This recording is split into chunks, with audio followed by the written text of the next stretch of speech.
গাজাবাসী কেবলমাত্র মুসলমান বলেই কি তাদের কোনো মানবাধিকার, তাদের তাদের কোনো ব্যক্তি স্বাধীনতা নাই? আমাদের পৃথিবীব্যাপী যে বিভিন্ন শান্তি সংস্থা আছে, বিভিন্ন পারমাণবিক শক্তিধর দেশগুলো আছে যারা শান্তির গুলিয়া ওড়ায়, তাদের ভূমিকাটা কি?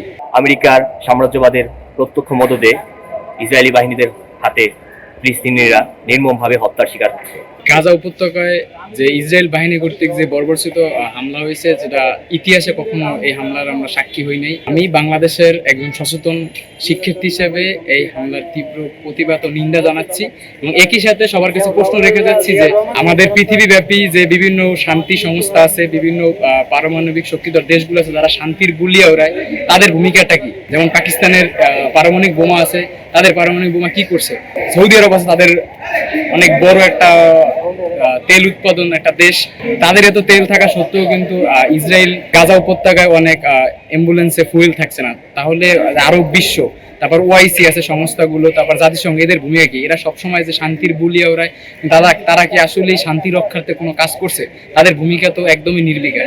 গাজা উপত্যকায় নিরীহ নিরস্ত্র মানুষের উপরে যে ইসরায়েলের দখলদারি বাহিনী কর্তৃক যে হামলা হচ্ছে, একজন বাংলাদেশি শিক্ষার্থী হিসেবে এবং মুসলিম হিসেবে আমার জাস্ট বিশ্ব মোড়লদের কাছে প্রশ্ন, গাজাবাসী কেবলমাত্র মুসলমান বলেই কি তাদের কোনো মানবাধিকার, তাদের তাদের কোনো ব্যক্তি স্বাধীনতা নাই? পৃথিবীর মানচিত্র থেকে গাজাকে মুছে ফেলার যে চক্রান্ত, যে হীন চক্রান্ত, ইসরায়েল সহ বিশ্ব মোড়লদের যে চক্রান্ত, বাংলাদেশের একজন শিক্ষার্থী হিসেবে এবং মুসলিম ভাই হিসেবে আমি জাস্ট আমার জায়গা থেকে সমবেদনা জানিয়ে রাখি। আজ গাজা উপত্যকায় ইসরায়েলের বড় বড় বাহিনী যেভাবে হামলা শুরু করেছে, এ শুধু ফিলিস্তিনের নয়, সমগ্র মানব জাতির জন্য একটা অন্যতম ইতিহাস।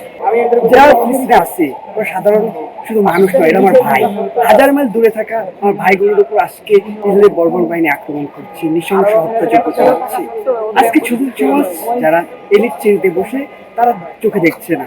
তাই আমরা সাধারণ শিক্ষার্থী, জগন্নাথ বিশ্ববিদ্যালয়ের সকল সাধারণ শিক্ষার্থী আমরা এই বর্বর ইসরায়েলি বাহিনীর যে বর্বর হামলা, তার বিরোধিতা করে আগামীবার ফিলিস্তিনের পক্ষে সংহতি প্রকাশ করব।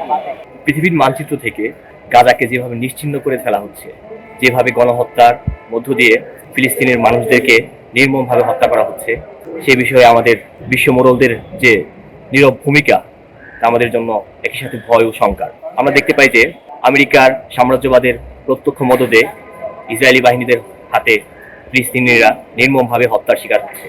সেই হত্যা আজ প্রায় 1.5 বছর হতে চলল।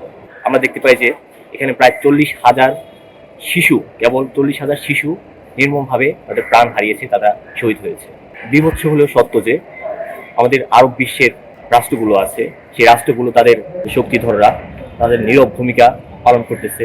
সেটা একজন মুসলিম হিসেবে, মুসলিম রাষ্ট্র হিসেবে আমাদের জন্য খুবই লজ্জার, খুবই ঘৃণার উদ্বেগ ঘটাচ্ছে। আমি একজন সাধারণ শিক্ষার্থী হিসেবে, একজন সাধারণ মুসলিম হিসেবে, একজন মানুষ হিসেবে সবসময় চাইবো যে এই গণহত্যা অতি দ্রুত, অতি শীঘ্রই এটা বন্ধ হোক। আমাদের বিশ্ব মানবতা জেগে উঠুক।